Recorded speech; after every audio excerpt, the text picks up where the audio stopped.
ওদের আব্বু মারা গেছে, আমি পরে বিয়ে করছি, ওরা তো আমার দেখবে, ওদেরকে তো আর দেখবে না। মানে এই দুই সন্তান নিয়ে আপনি বিয়ে করছেন? আচ্ছা, যার কাছে বিয়ে করছেন সে কি করে? অটো রিক্সা চালায়। অটো রিক্সা চালায়? অটো রিক্সা চালাতে ভালো টাকা ইনকাম করে, আপনাদের না, ও কাজ কাম ঠিক মতো করে না। তারপর মনে করেন অটো রিক্সার মধ্যে এখন কাজ নাই, না সাইড দিয়ে রাস্তাঘাট বন্ধতে এখন কাজ কমই আছে। আচ্ছা, এখন 500-700 টাকা কামাই করা দায় হয়ে যায়। স্বামী থাকা অবস্থায় কেন বিক্রি করি? কারণ সন্তান তো আমার, যে স্বামী আছে এই স্বামীর তো না, এই জন্য।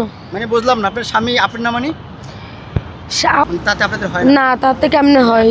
মাদ্রাসায় বলেন, মাদ্রাসায় মাদ্রাসায় খরচ, বেতন, পরীক্ষার ফিস, নানান ধরনের মেলা খরচ হয়, বাসা ভাড়া, খাওয়া দাওয়া, এইসব মিলে দেখা যাচ্ছে চলা যায় না। আচ্ছা, এখন এই যে আপনি হঠাৎ করে এই যে পান সিগারেট বিক্রি করার সিদ্ধান্ত কেন নিলেন? আপনি তো মেয়ে মানুষ।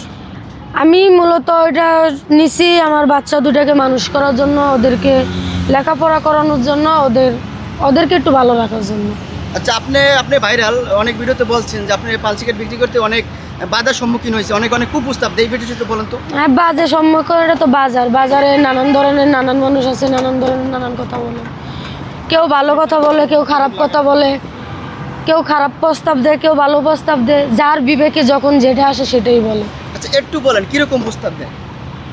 কেউ খারাপ কথা কয়, কেউ বলে বিয়ে বসো, কেউ বলে সব কিছু দায়িত্ব নিব, কেউ বলে এই করব সেই করব, কিন্তু বলাটা যেরকম সহজ, করাটা তো সেরকম সহজ না।